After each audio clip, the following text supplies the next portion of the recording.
Okay, so let's dive into this one. There's this really interesting claim popping up.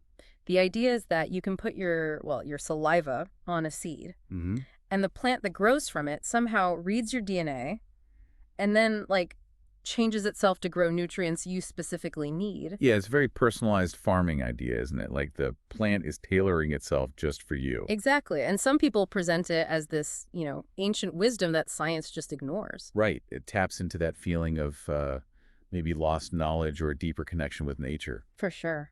So we've got some source material here, basically an analysis looking at the science or lack thereof behind this specific claim. That's right. So our mission today is to unpack what that analysis found. Is there actually anything to this, scientifically speaking, I mean? Precisely.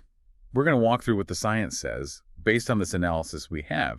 Let's see if this extraordinary claim holds water. Okay, great. So let's cut to the chase. What's the main finding? Does the analysis support this idea at all? Well, not really. The analysis is pretty clear, actually. It concludes there's currently like zero scientific backing for it. No known, validated way a plant could read human DNA from saliva, Okay. let alone then, change its own genetics in a targeted way because of it. Right. So no little DNA scanner in the seed checking for my vitamin deficiencies. Not that we know of, no. The analysis points out that plants are amazing responders, right? They react to light, water, soil chemicals. Environmental cues. Exactly. Yeah. But they just don't have the biological toolkit for this. They lack the complex receptors, the decoding software, if you will.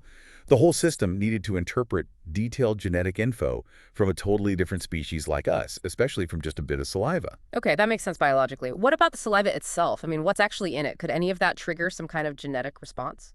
Good question. Saliva has enzymes, proteins, Yeah. and yeah, tiny bits of our DNA from cheek cells and stuff. But the source material is really firm here. There's no evidence a seed or a plant can absorb that foreign DNA, integrate it, read it, and certainly not use it as instructions to modify itself for your benefit.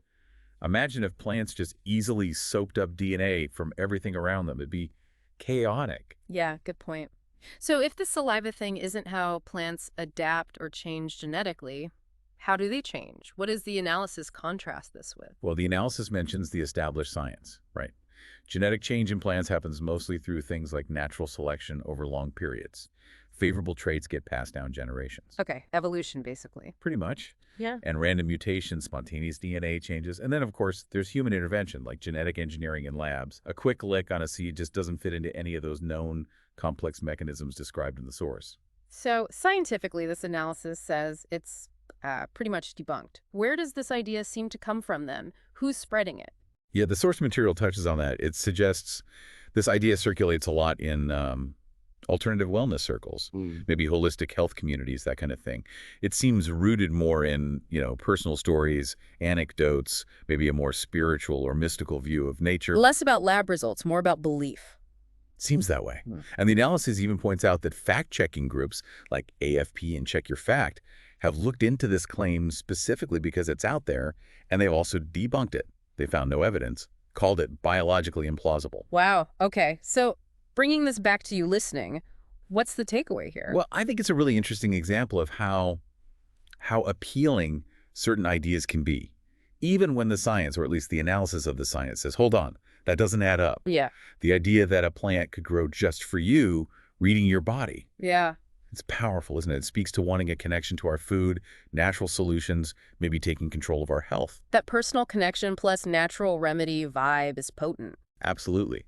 But this analysis underscores the gap that can exist between a really compelling narrative and what the biological evidence actually supports.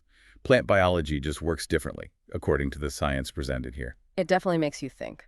Which leads to a final thought, maybe. Given that the biological hurdles seem so high and analyses like this one find it unsupported, why do you think claims like this still resonate so strongly with people? How do they keep spreading when the science isn't there?